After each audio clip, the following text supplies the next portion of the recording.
Jumpa lagi bersama Cocot Pedal ya Mok. Kita akan melanjutkan alur cerita dari Liyun, yaitu debat ke-17. Langsung saja. Jus tomat memanglah kecut dan cacrit cerut.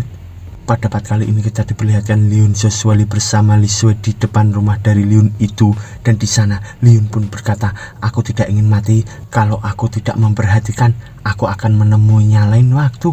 Sambil terlihat Lisue di sana yang terkejut entah ada apa, dan ia pun berkata, tunggu. Sambil Liyun pun menuju ke arah rumahnya itu, dan ia pun membuka pintu. Ternyata di dalamnya terdapat beberapa sampah yang sangat banyak, dan di sana Liyun pun terbengong karena melihat rumahnya yang dipenuhi sampah oleh Lisue. Di sana Liyun pun terkejut bergumam, apa yang terjadi? Sambil terlihat Lisue di sana berkata, iya, karena aku pikir kalian berdua akan menghabiskan malam di istana, jadi aku kira kalian tidak akan pulang. Dan Liyun di sana pun berkata, hanya karena istana lebih mewah bukan berarti lebih nyaman. Dari mana kau dapat banyak cemilan itu? Dan Lisue pun tersenyum menjawab, saat Chen Hai mengirim kepala keluarga Huang kemarin, aku tidak sengaja bilang kakak Zhou mungkin marah kalau mereka tidak bawakan cemilan, jadi mereka membawakan semuanya.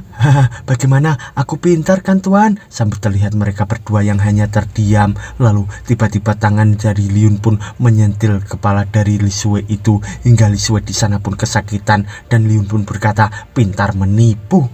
Cepat bersihkan semuanya. Sambil terlihat Lisue yang kesakitan. Lalu Lisue pun berkata, aku sangat senang kalian pulang. Aku awalnya berpikir kalian akan tinggal di istana. Kalau aku tidak bisa bertemu kalian lagi, aku tidak akan tahu harus pergi kemana. Dan Liyun pun berkata, dulu aku tidak menikahi permaisuri, bagaimana bisa kau kehilangan rumahku sendiri? Sambil ia memegang tangan dari Soswali di sana. Lalu Liyun pun berkata, di hatiku dia akan selalu menjadi nona muda mata duitan. Sambil Liyun pun tersenyum di sana. Lalu Lisue pun bergumam, Pak tuan rumah kelihatannya sangat riang. Bagaimana dengan kakak Soswali? Saat mendiang kaisar meninggal karena terlalu banyak bekerja, sebagian disebabkan oleh Pak tuan rumah kan? Lalu Soswali pun berkata, jangan melihatku seperti itu. Kalau bukan karena kematiannya, aku tidak akan jadi permaisuri. Sambil terlihat mereka berdua yang terkejut, dan ia pun bergumam, anak yang berbakti. Lalu Soswali pun berkata lagi, dia tidak membunuh, dan dia memang meninggal karena kelelahan. Dia mungkin ayahku, tapi dia tidak pernah dekat dengan salah satu anaknya. Bagiku dia adalah orang asing. Setelah kematiannya, pangeran dan aku bertengkar demi tahta. Lalu Liyun di sana pun bertanya, apa yang terjadi dengan pangeran? Soswali pun menjawab, aku mengirim mereka ke pinggiran kota untuk makan kotoran. Sambil Liyun pun tersenyum ketakutan, dan ia pun bergumam, tidak salah lagi istriku. Kalau aku menyapa wanita lain nantinya, aku mungkin akan dihadapkan sesuatu yang mengerikan kan? Sambil ia ketakutan di sana. Lalu Soswali pun berkata lagi, jangan bilang kamu takut apa yang akan kulakukan padamu. Tidak usah khawatir, bahkan kalau mau ngobrol dengan wanita lain, aku masih tetap tidak akan membunuhmu. Sambil ia tersenyum di sana. Lalu Liyun pun berkata, jangan khawatir, aku pasti tidak akan melakukannya sayang. Sambil terlihat tatapan psikopat dari Soswali, dan ia pun berkata, lagi pula hal seperti itu tidak akan mengurangi kemarahanku. Aku akan menguncimu dan berbagai hukuman akan kau dapat. Sambil terlihat Liyun di sana ketakutan dan bergumam, dia tak sepolos dulu. Apa kepribadiannya terungkap bersama identitasnya? Kurasa lebih baik aku pergi menginterogasi kepala keluarga Huang, lalu menyeretnya ke penjara kekaisaran dan selesai. Sambil kita diperlihatkan ruangan lain di rumah Liyun itu, dan di sana Liyun pun memasuki ruangan itu sambil terlihat kepala keluarga Huang. Dan di sana Liyun pun berkata, apa kabar? Dan patriark keluarga Huang pun menjawab, baik-baik saja. Dan Liyun pun berkata lagi, tidak ada pengawal yang mengawasimu, kenapa kau tidak kabur saja? Dan patriark itu pun menjawab, kabur? Kemana aku bisa kabur? Aku telah menghancurkan garis keturunanku dan mengecewakan leluhurku. Aku sudah siap mati. Hei tuan, kalau ada yang ingin kau tanyakan, tanyakan saja. Tapi kau harus berjanji padaku sesuatu hal, atau aku tidak akan menjawab. Lalu Liyun pun tersenyum berkata, kelihatannya dari perkataanmu kau tidak punya kelemahan yang bisa dimanfaatkan. Lalu patriark itu pun berkata, aku percaya rahasiaku sudah siap untuk memenuhi janji. Dan Liyun pun berkata lagi, baiklah, beritahu aku apa maumu dan biar ku pertimbangkan. Lalu Patria pun menjawab, biarkan anak dan istriku hidup damai di ibu kota. Lalu Liun pun berkata, itu tidak perlu, mereka sudah mengkhianatimu, jadi mereka berdua telah dibebaskan. Sambil Patria itu pun menghela napas dan ia pun berkata, aku mengerti, kalau begitu tidak ada permintaan lain. Sambil Liun pun tersenyum bergumam, bisakah aku memberitahunya kalau saat aku bertemu istrinya, dia hanya berkata, aku ingin hidup. Lalu Patria pun berkata lagi, sekitar 1 tahun yang lalu saat kaisar meninggal dan anak-anak kaisar berkelahi demi memperebutkan tahta sebagai keluarga bangsawan terbesar, awalnya kita ingin menggulingkan keluarga kekaisaran. Saat itu seseorang mencariku. Lalu Liun pun bertanya, siapa orang itu? Kau ingat kan? Dan Patria pun menjawab, kalau ku ingat baik-baik, hari ketiga bulan kelima tahun lalu. Dan di sana Liun pun bergumam, tepat hari ini adalah hari kedua aku menghilang dari tentara pemberontak. Ini murni kebetulan. Lalu Patria pun berkata lagi, namanya Susing. Dia menyebut dirinya dari tentara pemberontak. Dia kuat, sayangnya dia buta. Dia memberi kami banyak laporan rahasia. Itulah bagaimana kami bisa tahu tentang segel giok. Di sana Liun pun berkata, aku tidak pernah dengar nama orang itu, memiliki banyak informasi terkait istana kekaisaran. Dia mungkin bukan anggota tentara pemberontak. Apa yang terjadi setelah itu? Apa kau sudah menyelidiki siapa dia sebenarnya? Lalu Patria pun menjawab, aku hanya memikirkan identitasnya setelah kejadian ini dan hanya ada satu kemungkinan, sisa-sisa masa lalu.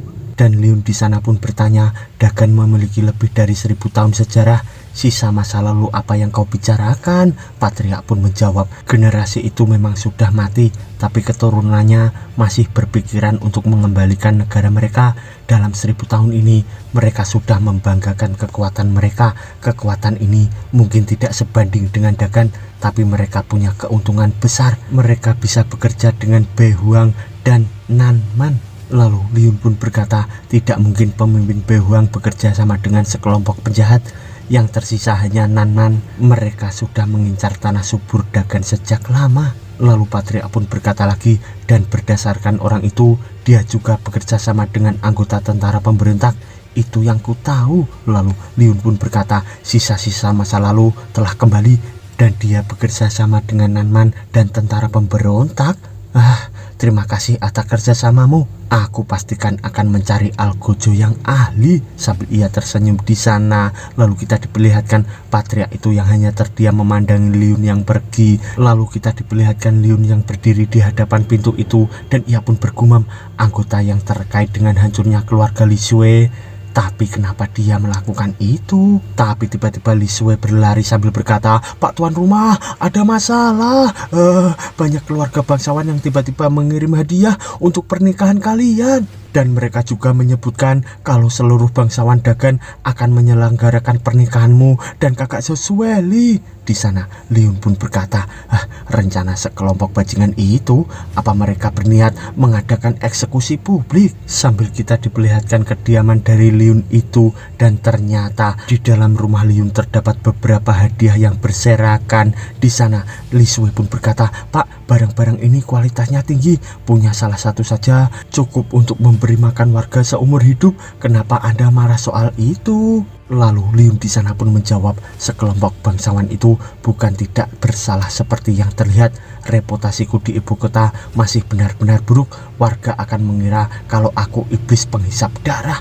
Dan jika aku dan Sesueli mengadakan pernikahan secara besar-besaran, aku takut ada yang coba-coba meraup untung dari sana. Saat itu tiba, mereka akan menyebabkan kebencian terhadap Sesueli dan menyebarkannya di antara warga. Tapi ini ujian bagi kita untuk melihat kalau kita menampilkan semuanya lebih dulu. Sambil terlihat Li Shui di sana yang membuka sebuah kotakan dan ia pun berkata, mereka membawa banyak barang berharga hanya untuk menguji kita. Sambil ia membawa salah satu barang berharga di tangannya. Lalu Liun pun berkata, benar, aku tidak tahu pasti. Mereka menyinggung kami berdua di pertemuan pagi ini, jadi mereka sedikit terluka untuk mendapatkan bantuan kami. Lalu Li Shui pun berkata, kenapa rasanya seperti membuli? Apa Anda membiarkan mereka begitu saja? Lalu Liun pun tersenyum berkata, bagaimana mungkin aku melakukan itu? Coba pikir, keluarga bangsawan mana yang mengirim hadiah paling sedikit dan kita akan membayarnya dengan kunjungan ramah nanti. Lalu Li Shui di sana pun bertanya, kenapa Anda kelihatannya biasa dengan hal seperti ini? Liun pun menjawab, aku bukan biasa dengan ini, aku hanya punya kesempatan untuk mengalahkan beberapa keluarga di masa lalu. Tapi tiba-tiba Liun di sana pun terdiam melihat ke arah Josueli. Lalu Liun pun berkata, Yang Mulia, Anda harus memikirkannya. Anda tidak bisa melindungi reputasi Anda sendiri kalau mengadakan pesta pernikahan. Sambil Josueli di sana pun hanya terdiam. Lalu ia pun berkata, yang salah bukan karena pesta pernikahan. Aku hanya mencari kesempatan untuk memberitahu mereka kalau alasan yang bisa membuat hidup tenang adalah karena kamu, bukan aku. Di sana Liun pun tersenyum lagi berkata, jadi begitu, aku sudah biasa, sudah dihina selama bertahun-tahun sayang. Lalu Josueli pun berkata, tapi aku tidak. Kenapa aku harus membiarkan suamiku dihina? Bahkan aku sendiri tidak tega memarahimu. Sambil Liun pun tersenyum mendekat dan ia pun berkata, aku tahu sebaik apa kau memperlakukanku, tapi kita tidak bisa mengungkapkannya sampai sekarang, bukan hanya untuk melindungi kita berdua dari masalah. Tapi kamu harus tahu, aku sudah bertarung melawan banyak jenderal Dagan. Jika kita mengadakan pesta pernikahan mewah, bagaimana dengan kemarahan mereka? Lalu Josueli pun menjawab, baiklah, ku ikuti caramu. Hal itu tidak ada untungnya sama sekali bagi kita. Jadi aku masih harus menebusnya dengan satu atau lain cara. Dan Liun di sana pun berkata, oh, apa jangan-jangan? Dan Josueli pun menjawab, aku akan mengirimmu. Nyonya sedang menunggu. Di sana Liun pun terbengong bergumam, ini pasti jebakan. Dan ia pun berkata, aku sama sekali tidak membutuhkannya sayang. Sambil terlihat Josueli mengambil sesuatu dari saku tangannya, ternyata itu adalah pelakat. Dan ia pun berkata, ini untukmu. Benda ini memberikanmu kendali atas Dagan selama aku tidak ada. Melihat benda ini sama saja melihatku. Sambil Liun pun tersenyum berkata, ini permaisuri, bukannya kesalahan teknis. Lalu Josueli pun menjawab, mungkin kekuatannya luar biasa untuk mengalahkan kebanyakan tentaraku. Sebagai permaisuri, aku menggunakan kekuatan yang tidak berguna ini untuk mendapatkan kepercayaan yang merupakan pertukaran berisiko. Dan Liun di sana pun berkata, kalau begitu aku akan menjaga ini. Dan ia pun bergumam, sebenarnya Josueli berusaha melindungiku dengan memberikan benda ini. Itu juga berarti siapapun yang melawanku sama dengan melawan permaisuri. Sambil ia memandangi pelakat itu, lalu beberapa saat kemudian kita diperlihatkan di malam hari dan kita diperlihatkan mereka berdua yang duduk di ranjang. Lalu Liun pun berkata, apa kamu sudah memikirkan cara untuk mengurus keluarga bangsawan? Sudah kuduga kita masih harus mengurus mereka. Lalu Josueli pun menjawab, aku sudah kesal sepanjang hari, membuatku takut dan tertidur. Kenapa kamu juga bilang begitu sekarang? Lalu Liun pun berkata, aku juga tidak tahu, aku hanya gugup. Josueli pun menjawab, tapi kita di rumah sekarang kan? Dan Liun pun menjawab, lagi pula aku baru tahu identitasmu beberapa hari lalu, hari di saat istana memiliki acara khusus. Tapi itu sedikit aneh sekarang, mirip seperti kita yang dulu baru menikah. Dan Josueli pun berkata, bodoh, kalau begitu biar kutunjukkan apa yang harus kamu lakukan. Sambil terlihat pose menantang dari Josueli dengan boba yang mantul itu. Lalu beberapa saat kemudian setelah mereka kikuk-kikuk di sana, Liun pun terbangun dan berdiri di sana sambil bergumam, kelihatannya kasur di rumah masih yang paling nyaman. Sambil ia memandangi Josueli yang tertidur, Liun pun bergumam lagi, melihat dari tidurnya dia sangat kelelahan dan imut. Dan ia pun bergumam lagi, beristirahatlah dengan baik,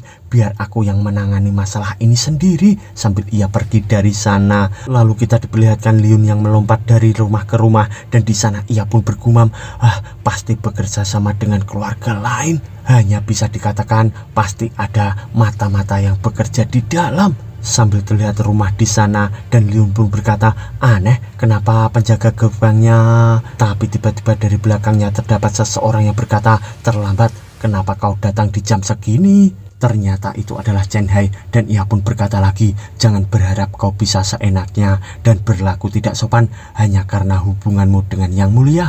Tapi di sana Liun pun malah menyapanya sambil berkata, hei, selamat malam Chen Hai. Dan Chen Hai pun emosi berkata, katakan saja kau mau apa kemari. Lalu Liun pun menjawab, ku dengar dari kepala keluarga Huang ada sesuatu yang menarik terkait dengan orang-orang dari dinasti sebelumnya. Sambil terlihat Chen Hai di sana terkejut dan ia pun berkata, apa? Generasi sebelumnya? Dan beberapa saat kemudian kita diperlihatkan sebuah bangunan di sana dan Chen Hai pun berkata, jangan kau bilang keluarga bangsawan ibu kota masih berhubungan dengan orang-orang dari dinasti sebelumnya. Bahkan jika mereka ada hubungannya, bagaimana cara memastikannya? Sambil Liun pun tersenyum menjawab, yang harus kamu lakukan hanya periksa sumber daya keluarga ini dan cari yang terlihat mencurigakan dalam 1 tahun terakhir. Lalu Chen Hai pun berkata, benar, aku sudah pernah memikirkan itu sebelumnya, catatan palsu yang dibuat secara profesional. Lalu Liun di sana pun tersenyum berkata, tenang, selama kau bisa tahu mana yang palsu, sortir orang-orang yang punya kemampuan untuk mengganggu dagan, kau akan menemukan siapa tersangkanya. Ini dikenal sebagai teori ekonomi. Sambil Chen Hai di sana pun terdiam dan ia pun berkata, kau benar-benar bandit. Dan Liun pun berkata lagi, kau berlebihan, aku melakukan itu pada dagan, aku ini orang baik. Sambil Chen Hai di sana pun emosi berkata, cukup, kalau bukan kau yang membuat Yang Mulia jatuh cinta, aku pasti akan membunuhmu hari ini. Lalu Liun di sana pun tersenyum berkata, kita saling jatuh cinta, jadi berhenti menghipnotis dirimu berpikiran seperti itu. Sambil terlihat Chen Hai yang membalikan badannya dan ia pun berkata, ikuti aku. Dan ia pun bergumam, cara yang dia sebutkan tadi memang berguna untuk menjatuhkan dagan, wawasannya luas juga, sayang dia pemberontak. Sambil Liun pun mengikutinya dengan gembira dan di sana Chen Hai pun melirik bergumam lagi, intinya kenapa aku selalu merasa ingin menghajarnya. Lalu Liun dari belakang pun berkata, Chen Hai, kenapa kau selalu memasang wajah busukmu itu? Aku benar-benar ingin membangun hubungan baik denganmu. Lalu Chen Hai pun menjawab, kau diam saja, kita di istana kekaisaran, kau harus tahu sopan santun. Lalu Liun pun berkata, aku tahu sopan santun, aku sangat sopan. Di sana ia pun bergumam, kebaikan sesuai menghargai orang lain seolah-olah kau tamu dan lainnya, aku tidak akan melupakannya. Sambil kita diperlihatkan sebuah bangunan besar di sana dan terdapat Liun bersama Chen Hai. Chen Hai pun berkata, kita sudah sampai, ini adalah kargo di mana catatan dagang disimpan. Lalu Liun di sana pun berkata, lumayan banyak, ayo kita pisahkan. Sambil ia menuju ke arah sesuatu buku dan di sana ia pun melihat sebuah buku sambil berkata, 1 Januari keluarga Huang mengirim sebuah barang ke rumah mereka. Bingkisan itu didapat oleh nyonya keluarga Huang dan berarti itu untuk Tuan Jiao. Sambil ia membacanya di sana. Lalu Liun pun berkata lagi, kalian mencatat beginian juga? Dan Chen Hai pun menjawab, tidak masalah, itu demi dagan, itu demi kota. Sambil ia malu-malu di sana. Dan Liun di sana pun mengambil satu buku lagi dan ia pun berkata, kalau kau bahkan mencatat bingkisan untuk Tuan Jiao, itu artinya kau tidak membiarkan ada sesuatu yang tertinggal. Ayo kita cek keluarga yang menurutku sangat mencurigakan. Keluarga Su, arah kemana kargonya tidak bisa diketahui kan? Lalu Chen Hai pun berkata, kau mencurigainya dari awal. Bagaimana bisa kau mencari tahunya? Dan ia pun bergumam, tidak kusangka celah antara keahlian kami begitu besar. Aku terlihat lambat untuk memahaminya. Lalu Liun di sana pun berkata, tidak, mereka yang memberikan hadiah paling sedikit. Sambil terlihat Chen Hai yang hanya terdiam. Lalu Liun pun berkata lagi, aku mungkin tidak peduli soal itu, tapi mereka sangat tahu dengan jelas kalau aku mencoba mengusik mereka, tapi mereka masih saja berani. Biarkan aku pergi dan mengobrol panjang pada mereka. Tapi tiba-tiba Chen Hai di sana pun berkata, tunggu, meskipun begitu mereka masih bagian istana kekaisaran, apa buktimu untuk melawannya? Lalu Liun menjawab, bukannya itu cukup? Untuk bukti mungkin kurang meyakinkan, tapi itu cukup. Lalu Chen Hai pun berkata, kalau masalah mereka berkolusi dengan dinasti sebelumnya benar, maka saat seluruh keluarga terbunuh, seluruh propertinya disita. Dan Liun pun menjempolkan jarinya berkata, kau paham? Dan beberapa saat kemudian kita diperlihatkan sebuah bangunan di sana. Ternyata itu adalah Su Mansion dan terdapat Leon di depannya berkata, gerbang utama keluarga Su lumayan mewah. Kelihatannya ada barang-barang yang perlu dibawa. Dan ternyata Leon pun mendobrak pintu itu hingga membuat pintu itu pun terbuka. Lalu di sana terdapat beberapa orang. Leon pun berkata, oh, jumlah kalian cukup banyak di sini. Kalian sudah bersiap dengan baik ya? Apa kalian sudah siap dengan keributan? Ternyata itu adalah para wanita dan di sana mereka pun dengan wajah cantik berkata, selamat datang Master. Sambil terlihat Leon di sana yang terbengong dan ia pun bergumam, kenapa? Apa yang sedang terjadi? Dan bersambung mo.